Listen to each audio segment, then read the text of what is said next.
Hello,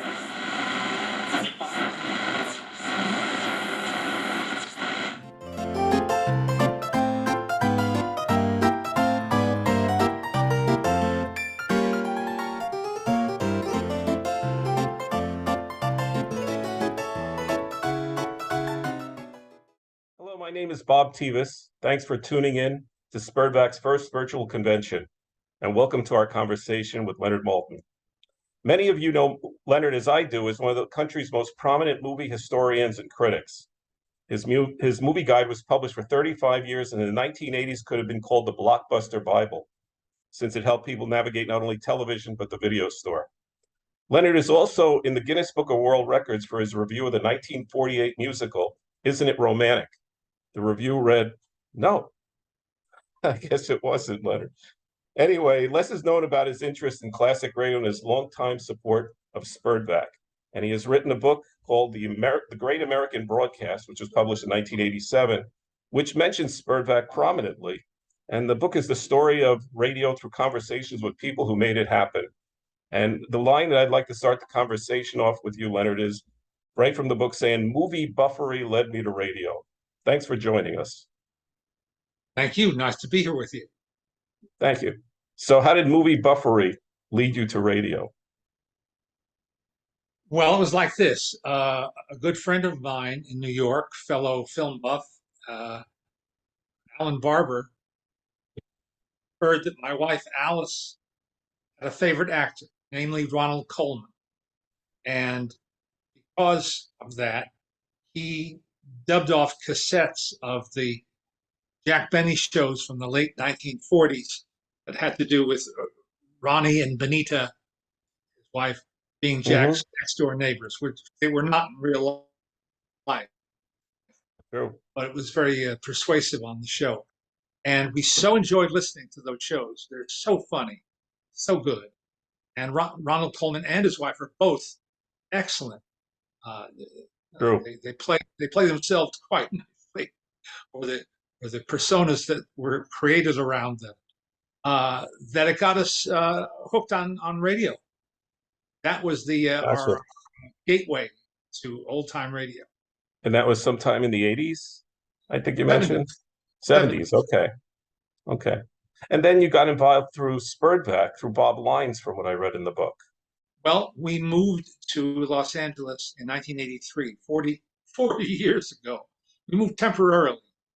Gotcha. So we thought 40 years ago. And at that time, John and Larry Gassman were doing their Sunday night show on KPCC, Pasadena Public Radio Station, followed by Bob Lyons and Bob and Barbara and their show. And they spoke, of course, about SPERDVAC, and we attended our first meeting and had the thrill of seeing some of the veterans who were then still, not only alive, but very much alive and capable of recreating some of their earlier performances.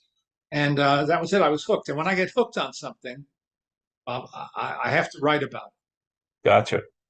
So that's what prompted the start of your research for the book. Exactly. You know, it's interesting. I found the book really interesting because it is the story of radio through the voices of the people that you interviewed. Did the interviews come about through your meetings with SPERDVAC? Did you approach them then, or did you? It started there. Gotcha. It started there, but then I started making connections of my own, and I seized on any and every opportunity. I was working then for Entertainment Tonight, which was at the time a really popular show. Absolutely. And not only did that open doors, but it gave me different opportunities. I looked at our call board. We had every day we had a dry erase board with a lineup of what was being shot, by whom, when, and where. One day it said Bob Hope, Toluca Lake. There was no reporter assigned. I said, "Why is there no reporter on this story?" "Oh, it's not really a story. Bob Hope agreed to talk to us a little bit about Walter Winchell for a story we're doing." I said, "Well, I'm going to go as the reporter." There you go. And while they were setting the camera up, talked to Bob Hope about radio. Hmm. So, thing for me. There was another day when we're talking to Mercedes McCambridge. I think about The Exorcist and her work on Gotcha. the, as the devil, Beelzebub, whatever you want to call him. And I asked if she would mind saying a few extra minutes. No, she wouldn't mind. Everybody enjoyed talking about their days in radio. Really? Yeah, nobody ever said, well, that old thing, no, or that's in the past. I don't want to say. Well, I had a couple of demurrals here and there. I People, was going to say one of them in the book I thought was William Conrad. You mentioned didn't want to well, get involved with SPERDVAC or whatever. William Conrad was a holdout. He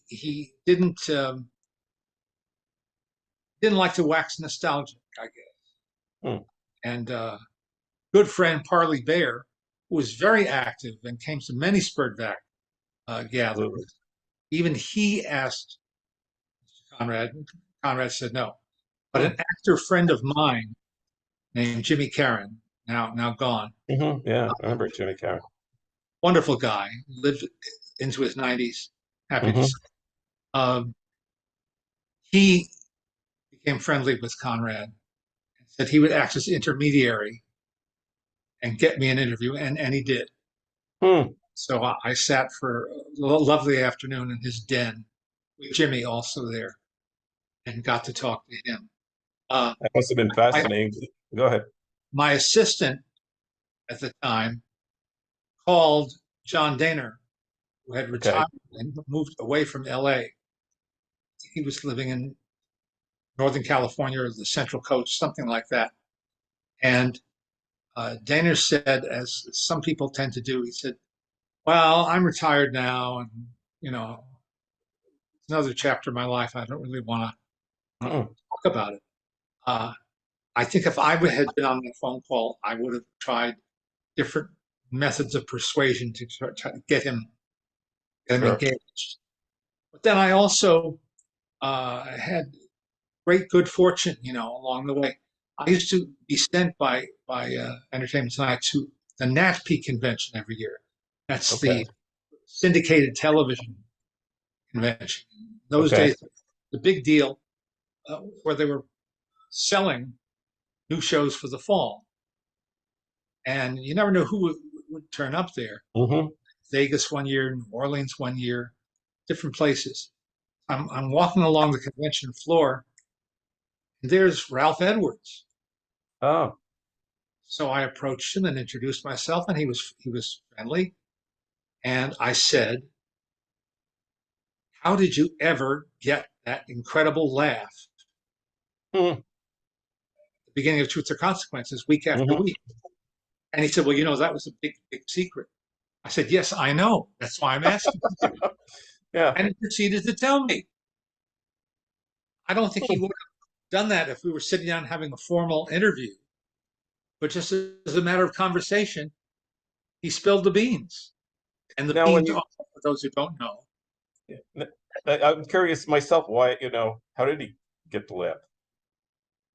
they had two volunteers come up from the audience, one man, one woman, and they put each one stood them behind a table and had a suitcase on each of the tables. And the challenge was for a prize, some cash prize, to put on all the garments in the suitcase Okay. if possible. And the quickest one would win the prize. And they had it timed so that stroke of 7 p.m., whatever it was, the man would be trying to get on a girdle Hmm. or some frilly piece of women's Gotcha. underwear. And Gotcha. um, that was the laugh. That was the Huh. surefire laugh. Huh. That's But I incredible. contacted him in the most casual of ways. Now you captured a lot of these interviews. So did you with Entertainment Tonight? Did you carry around a tape recorder? Did you take some fast notes when you spoke to But people? when Were I you a quick note when taker? an instance like that, I took notes right away, stepped aside, scribbled notes. Gotcha. I was not savvy enough to be carrying I mean, today I would have this with me, Right, this exactly. little Exactly. iPhone, and I True. could capture everything. If only, True. That's very true. you know. Um, But usually you would just stop and scribble some notes. yeah. In the case of that morning, I had the opportunity to talk to Mercedes McCambridge. ET was recording the interview, video. Yeah. In that Entertainment Tonight vault at Paramount or wherever they have it now Yeah. are gems that I would love to have access to. I have Gotcha. transcriptions of those pieces, not access to the actual videos. So they would allow you to tape some of the audio with these people in terms of radio, because I'm sure they weren't broadcasting the pieces on radio at the No, no, time. no. This was just for my own purposes, and That's great. I never tried airing any of that stuff. Gotcha. But they still let you use the equipment and everything to set up while they were there. Oh no, these are folks that I work with every day. True. The camera and sound guys and our field True. Yeah. directors. We all got along really well, Oh, that's great. so it That's was great. it was a matter of course. Oh, that's fabulous. I like the way you organized the book too. I like that you had a chapter on writers, directors, sound effects people, and so on. And I was going to start talking about the writers because I see a lot of connections between the writers and the movies and radio and television even. One of the writers you highlight is Louise Fletcher. And I went back and I listened to brought her original Hitchhiker broadcast on Suspense because I remember seeing the Twilight Zone episode Yeah, that was adapted from it. But it was interesting for me that Orson Welles did um, the original Hitchhiker. So it was a man playing it instead of the woman I think was Inger Stevens in the Twilight Zone episode. Did it's did you did you meet Louise at all, or is she still Lucille. around? Lucille, Lucille. excuse me. Yeah, Lucille Fletcher. No, I did not get to meet her. Uh, I had great good luck and timing. I got to spend a lot of time. Actually, became friendly with Norman Corwin. hmm I got to interview at length Arch Oboler, hmm and I got to get to know a little bit Carlton E. Morse.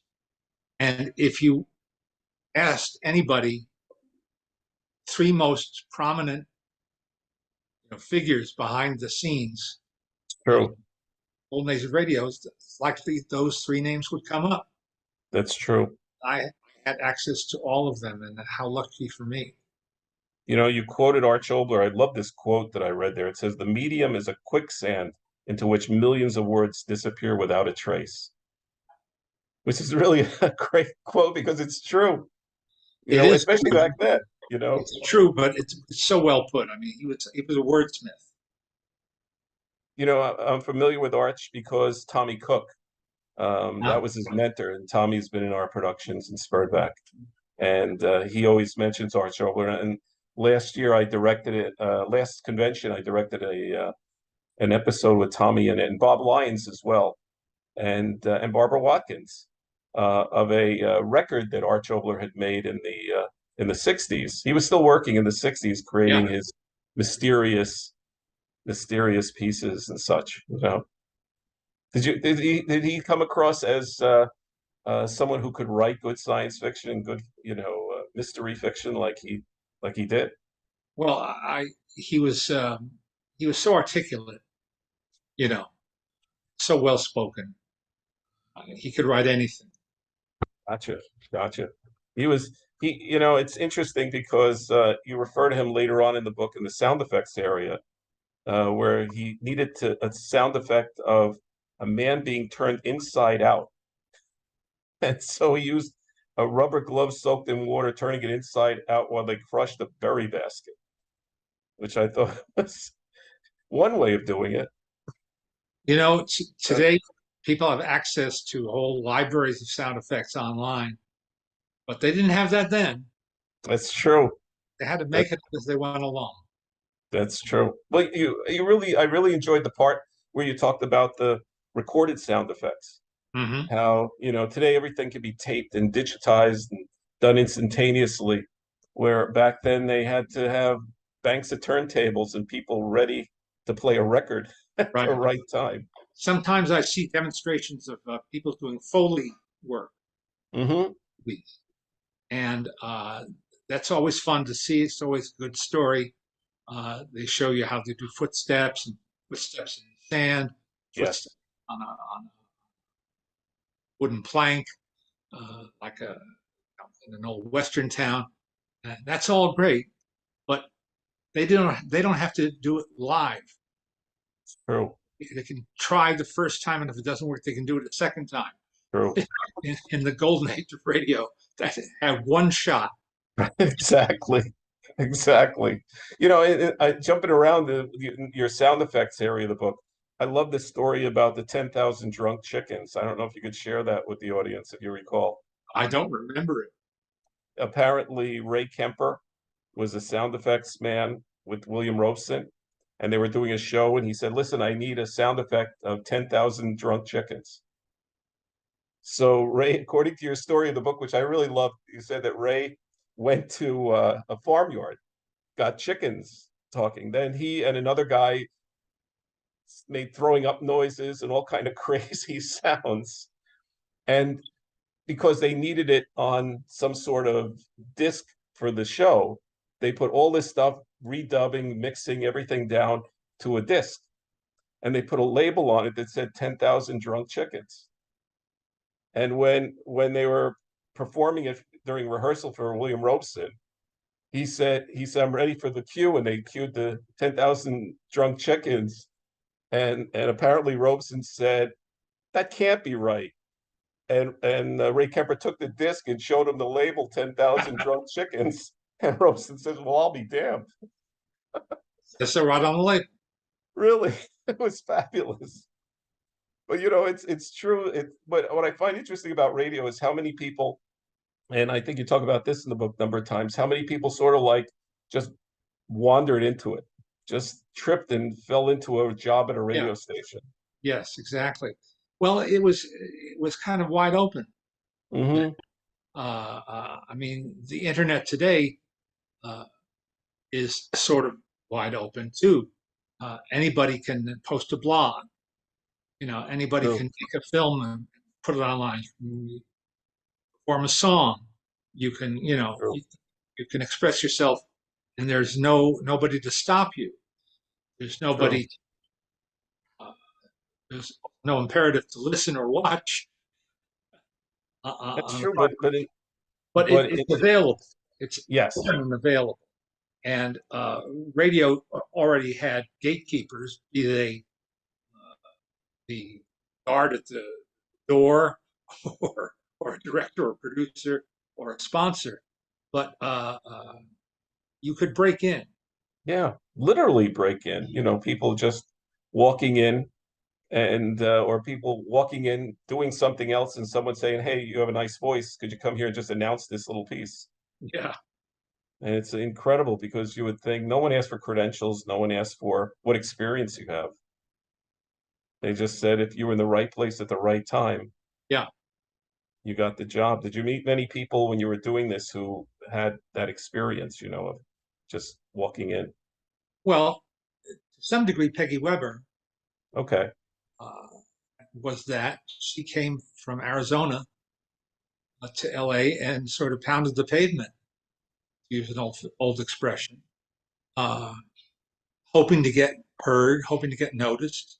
Mm-hmm. And she was quite young; she was in her teens, Mm. uh, and uh, and she was persistent. She Gotcha. was persistent and just kept at it until somebody finally gave her a chance.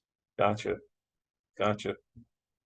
And I mentioned before about Lucille Fletcher. The I also listened to her broadcast of "Sorry, Wrong Number" with Agnes Moorehead, Yep. which was fascinating for me from the standpoint that it was repeated again and again and again and Yeah. again. Instead of a recording recreating it, she recreated it a number of times for Yes. listeners Yes. to. Amazing today to think that somebody would do that. That wouldn't just replay what they already had done to perfection. True, true. My, And she, go I ahead. think my favorite example of doing things old-fashioned way was the singer and choral director Ray Charles, not Okay, not the blind, right. but the man who came to describe himself as the other Ray Charles. Gotcha. He called himself. Anyway, uh, he was drafted, I think, during World War II, Okay. stationed outside Philadelphia, and he described to me that he got special permission on every Tuesday take the train from Philadelphia, Midtown Manhattan, Penn Station, and take a taxi up to one of the networks so that he could walk into a studio and sing, good, good. That's what Campbell soups are. Yeah, yeah. Get back in the taxi, down to the station, onto the train back to Philadelphia. For that one clip. Yeah. Isn't that incredible? Well, It's unbelievable. at the time, the networks uh, had a binding agreement not to play anything pre-recorded. Wow. So he would travel up there for that one phrase, this That one, one utterance, yes. wow, for Campbell's soup, right? I mean, Yeah. it was so well known.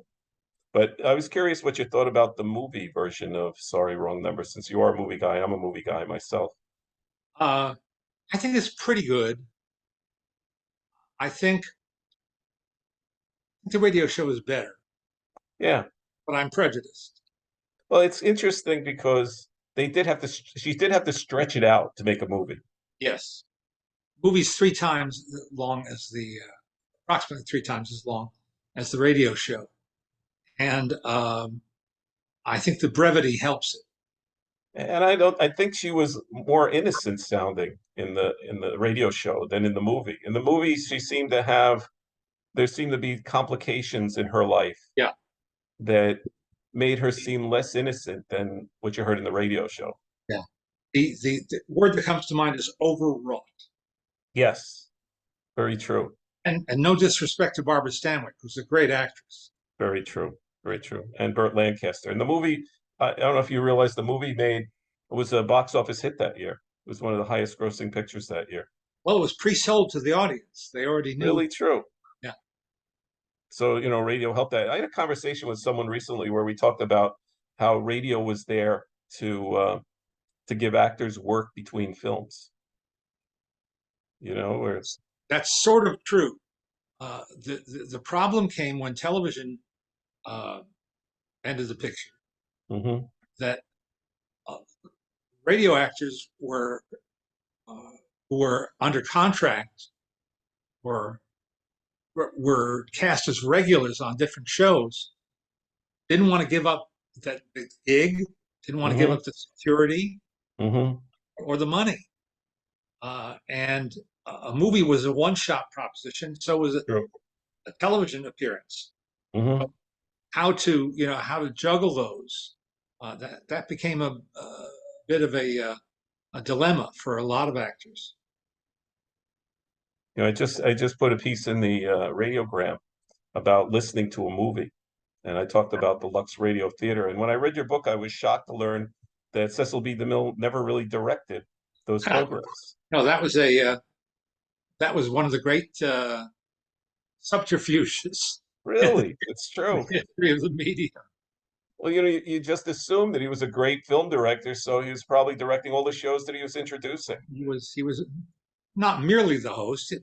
Host was a very important position, especially on that show. And True, he brought the weight of his reputation, true, which was considerable. That very true. uh, that appearance every week. Yeah, no, but it was fascinating to learn that fact. I had no idea, you know. Another And illusion shattered, Bob. Yeah, exactly. And also in terms of writers, I didn't realize Blake Edwards had written for radio too, which was a big surprise when I read the Yes, book. well, and primarily for the show that he created, Richard Diamond for Dick Yeah, Powell, and it's very much of a piece with his later work. You can hear, you can tell that it's the nascent or embryonic uh, writer director at work. but interestingly enough, it's Richard Diamond is not Inspector Clouseau. So, No, and interesting talking about movies and radio combinations. When you think of Dick Powell starting off as a musical star in the early 30s, and then he had became such he a had the most fantastic detective. he had the most incredible second act, I think, of anybody in show business. I agree with you. I think incredibly, but he was so good as a detective, Yeah, especially the Richard Diamond series, like you mentioned. And Blake Edwards did Johnny Dollar, which is something I that was a real surprise to me as well. And so the section on writers was really interesting for me as a writer, uh, to see all these people and what they and their work and what they were doing. Then you go into directors, and did you interview Jerome Lawrence? I think he yes. was, and he said that directors were the hardest to direct, and he pointed out Orson Welles as being the case in point. Well, um, Orson Welles was a case of his own. That's I would that's so not, I wouldn't true. lump him in with anybody else. Actually, he was one True, of a kind. He was one of a kind. true. I wouldn't want to be the one telling him what to do.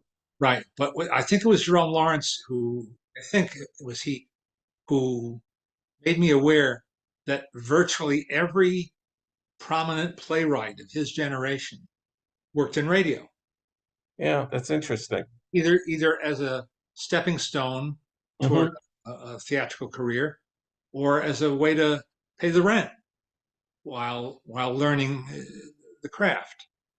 And Including Arthur that's Miller, when, right? Yeah, Arthur yes, Miller and was. that's when I picked up Arthur Miller's autobiography, Time Bends, and saw that he didn't hide the fact that he worked for Cavalcade of America.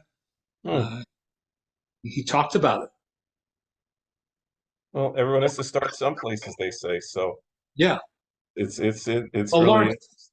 So consider that Lawrence and Lee, whose reputation today rests largely on Inherit the Wind, hmm, which became a prominent play and still sure. still prominent movie. Not started out, but also uh, crafted the Railroad Hour with Gordon McRae, Hmm, doing condensed fascinating. of operettas. If that It's isn't versatility, I don't know what is. That's true, but you're right. It takes a certain it's a different type of writing Yeah, for radio than television or film.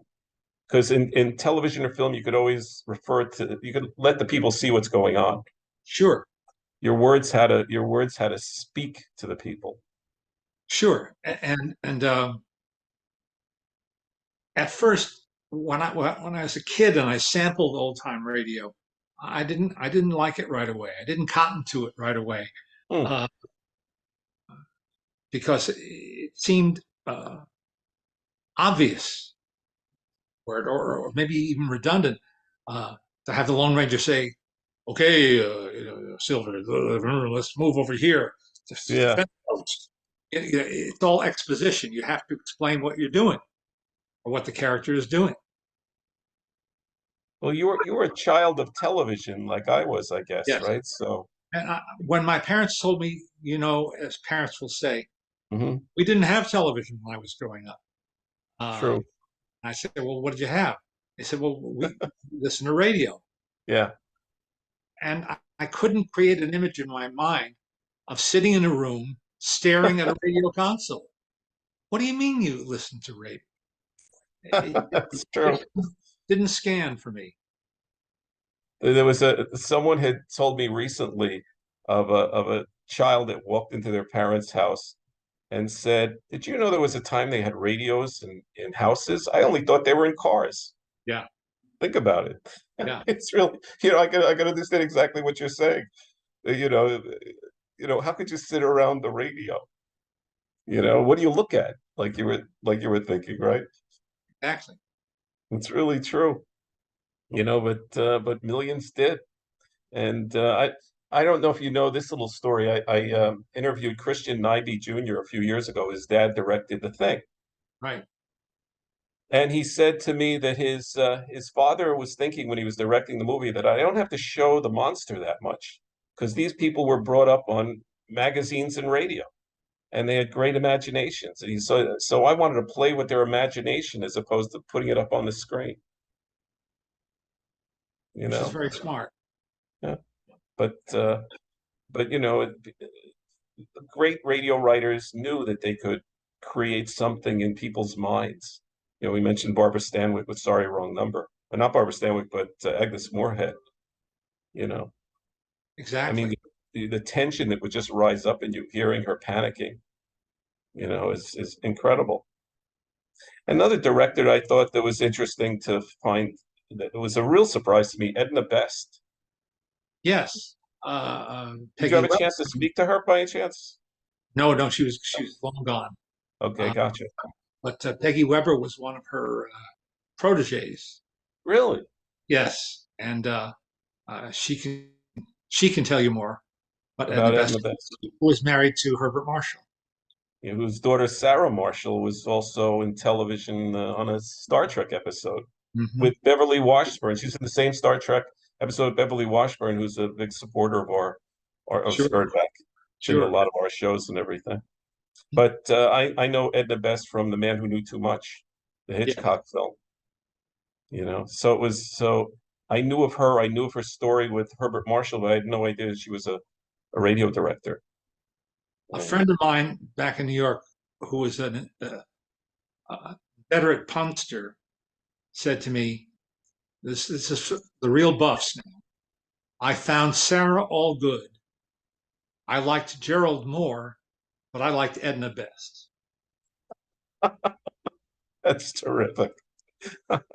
Another director you mentioned also is Jack Webb, who Yes, we everybody thinks of him as the actor in Dragnet, but he was the creator of Dragnet, obviously, right. but he was a radio director. That's true. And producer. And True. I am told that in later years, when he was producing shows like Emergency and uh, my mind just blanked on the other show that he did after Dragnet. But when he was in the editing room Yeah, watching takes, he would listen to them, really, look at them. He judged them by ear. really. Yeah. This is for the television series. Yes. Wow, because I guess the Well, experience of that's the other show. Adam Swell. oh, Adam 12. Okay, that's right. I remember that. I remember that. And the the other mention in sound effects that people would very much overlook unless you pointed it out in the book, which you did, is Bernie Surrey and his phone techniques for Sorry, Wrong Number. That I actually heard I think in one of the broadcasts um, that Agnes Moorehead was talking about the guy who was handling the telephone Hmm. for that, knowing That exactly when to come in and when to come out. that was her acting partner. Yeah, that's true.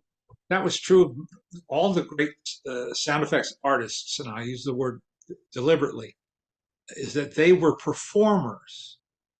They were not True. technicians. They were performers. Uh, script may say knock on a door. Well, what kind of knock? Uh, uh, Anxious knock, a, a Really. nervous knock, a timid knock. Uh, you know that has to be answered as an actor would ask uh, before it's going to be done properly. It's true. It's true. It's interesting because um, you're right. I would have thought of them as a technician, but they were performers, Yep. and their performance, the guy who made Fibber McGee's Closet come to life, Right. you know, he had to put it But together. had to be a funny sound effect. Yes, There always exactly. was. Very, very true. Very true. But it's so funny because we take those things for granted when we're listening to it. We're not focusing on the sound effects. You're not supposed to. You're not True. supposed to. And if the participants, if they're honest, and most of them were, they knew you weren't supposed to be listening to them. It's true. They're part of the seamless whole. You know, one other thing I meant to mention about Lucille Fletcher was I didn't realize she was married to Bernard Herrmann. Yes. And when I listened to, I think it was The Hitchhiker, you hear the same notes that Bernard Herrmann used in Vertigo. You know, the same little musical phrase Mm-hmm. that you heard in Vertigo. And you know, all of the great, you know, creators of soundtracks, you could hear their progression through their various movies and such. Yeah. But it was interesting for me to hear Bernard Herrmann in radio doing some sound effects that you'll hear, you know, some musical uh, interludes, much like you'd hear later in their movie Yes. work. Yes. You know, and Bernard Herrmann was really truly one of the greats. Well, Hitchcock, you know, name a Of course. Hitchcock movie without Bernard Herrmann, it's tougher, you know, because he's so identifiable with the man. Yes, indeed. But Lucille apparently started out as a copywriter at CBS. She was in the music department somewhere. She met Bernard Herrmann. The two of them worked pretty well together in those early radio shows. Yes, indeed. I But, go I, ahead. I, I gather that Mr. Herman, by all accounts, was a difficult man and Heard that. brilliant, but difficult. True. Unfortunately, their relationship didn't last that long. Um, his marriage to Lucille, I think they broke up sometime later. Mm-hmm. But, but you know, one of the great movie composers. You Yep. always, you know, listen to him. And you know, the last area I wanted to go into were the actors that on radios, because you had the chapter entitled "The Skill in an Art, Radio Acting." And I think you're right. It's more than just regular acting, because all people are going to see of these actors, many of whom were attractive people, never going to see their face. You're only going to hear their voice. So whatever they wanted to convey to an audience, they had to do verbally. And I think that makes radio quite unique. Absolutely, because what are an actor's tools? You know, Yeah, first your body and your face, your appearance, uh, and that's going back to the Greeks. You know, although masks, I'm thinking ahead now. They also used masks to express different things. true. Uh, the mask of radio was the invisibility, Very but true. but the voice could convey anything. Uh, you could have the look of uh, a tired old washerwoman in real life, sound like a sexy vixen. You know, True. you could true on the male side as well. You could look like a villain and sound like a romantic leading man, and that was true in both genders, and which was why some character people really missed radio because Mm, it offered unlimited possibilities to them. true. They weren't limited by the way they look for a That's particular right. role, as long as they sounded the part. Yep. When you finally got to William Conrad, um, did he like working in radio more than film or TV? Because he was very active in all three areas. I remember him in The Killers, Yes. um, you know, the Hemingway film, and what did William Conrad express to you? Well, he liked radio just fine, uh, like almost everybody. And if he hadn't liked it, he wouldn't have continued to work on Gunsmoke so long into the television era. True too. All those Gunsmoke people, uh, he and Parley Bear and Georgia Ellis, Hmm. and the others who go. John Dehner is in almost all of them, but not as a True, rookie. Uh, true. but they recorded on Saturdays so that they could have their Monday to Friday careers, Oh, I didn't know that. movies or television, Hmm. and they they were able to hold out longer than almost anybody else. With William Conrad, he seems so reluctant to talk about radio, you said. It's kind of I interesting. think I don't think he was looking to talk about radio. I think he was just I think it was just a feeling he had. He didn't want to talk about the old days, the good old days. Gotcha, gotcha. So he really didn't want to reach into the past. Yeah, He really wanted to concentrate on what he was doing then yeah, and exactly. and, and focus on that. I can understand that. But the other side of acting that I thought you brought out in the book that I really had a laugh at, but it's something I think I believe in. You said Don Gilman, who was the vice president of NBC, wanted his actors to dress formal for their performances, which is funny when you think about it because you're not going to see these people.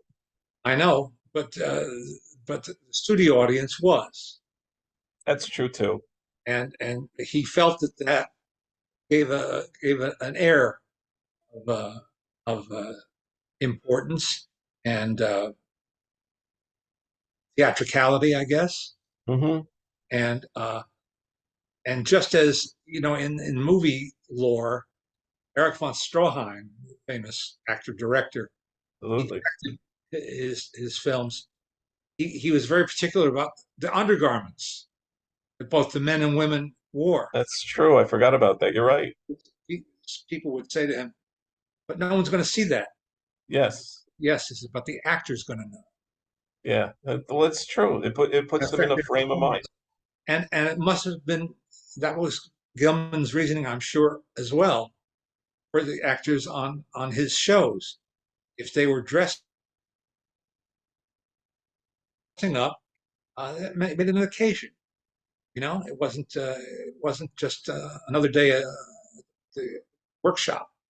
True. Very, very, very true. Very true. But also, I want to talk a minute about Parley Bear because you mentioned him. I was speaking about Parley Bear recently, and I said he's every man. Yeah. He was in every TV show. He was in, you can find, I don't know, maybe Charles Lane is probably the guy or Bess Flowers that would beat him out in terms of the number of shows he was in. But I'm sure you had a chance to meet Parley and talk to him a number of Oh times. yes. What a lovely guy. Just salt of the earth, and what a talented man. And he was just fun to talk to. As I'm thinking about him now, I'm remembering a SPERDVAC convention where he and Peg Lynch did Ethel and Albert live, Yes, and it was gut wrenchingly funny.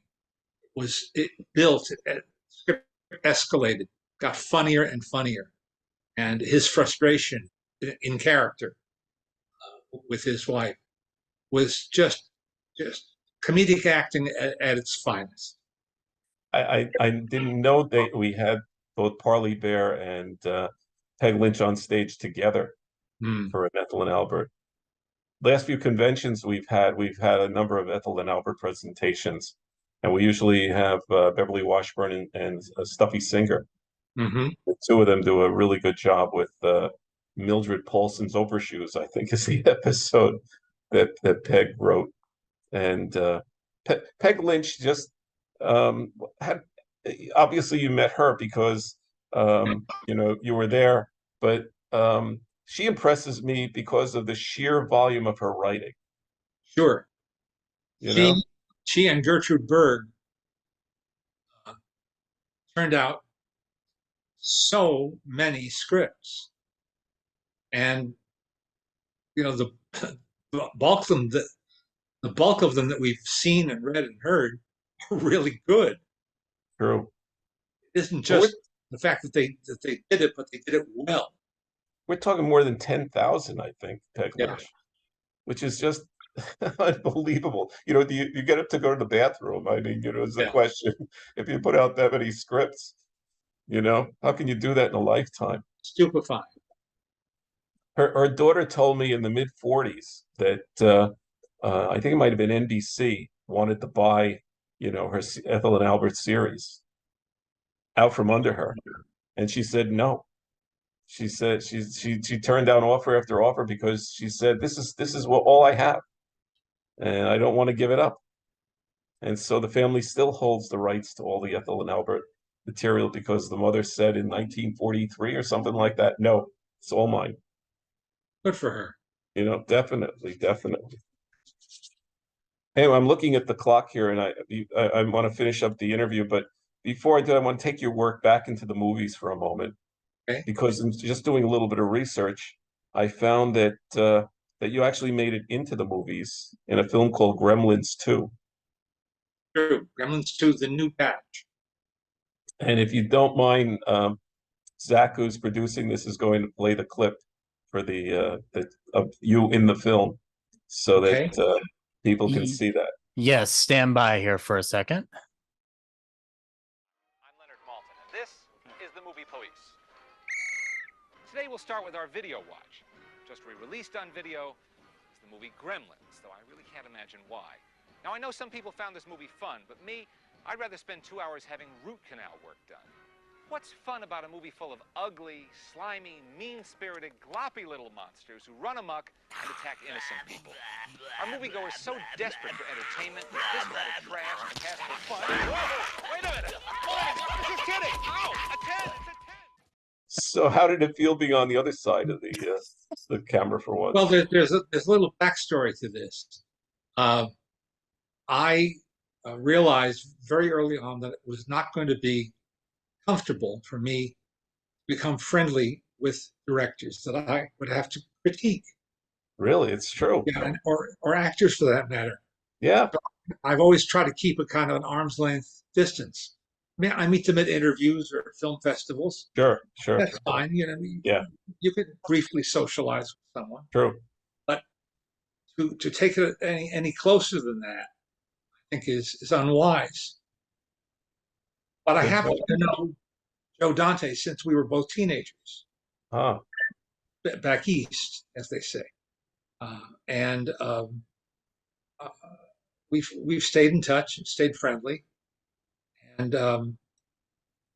he started out making movies for Roger Corman, like Piranha, good movies too, mm-hmm. genre movies. Then he got this big break. Steven Spielberg was the executive producer who made Gremlins and chose Joe to direct it. And Joe had a great time doing it. And he filled the movie with in-jokes for his film buff pals. I went to see it at a preview. The audience liked it a lot. I thought it was too mean.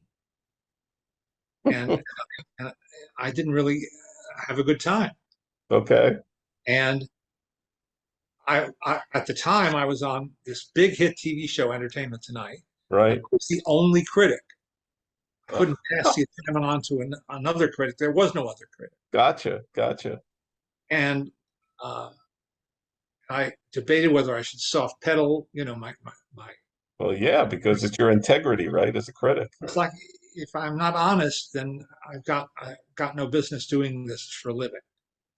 So I said what I felt, and it caused a rift for a while. Oh, really? Well, and I understand that. No one likes to Yeah. be criticized. I don't like to be criticized. Like saying your baby is ugly. Uh, and but time passed, and I got a call one day from his producing partner, Mike Fennell, and Mike said, "Well, we're doing a sequel to our dog. My dog's in the background. Okay. We're doing a sequel, and we want to have the Gremlins invade a TV studio and destroy all the shows. And one of them is going to be a movie review show. I'd like you to be the critic. And I said, well, I think I owe you that. So that's how I found myself on a soundstage at Warner Brothers, Gotcha. being directed by Joe, who said, just use your own words. There you go. So he directed me to give that bad review again. So that was part of the bad review you gave of Gremlins, Well, paraphrase anyway. paraphrased. Well, that's good. It's nice to know he had a sense of humor and didn't Yeah. hold it against you. Yeah. But that's a really interesting point. I never thought about that as a critic. You know, you might run into a conflict of interest situation once or twice because, like I said, you knew the people. But anyway, I just found a cute little clip, and I thought it would be a nice way to end our little interview. And I want to thank you, Leonard, for joining us, and thank our audience again for joining the first virtual convention of SPERDVAC. Thank you, Leonard. Nice to be here. Thank you. Thank you so much.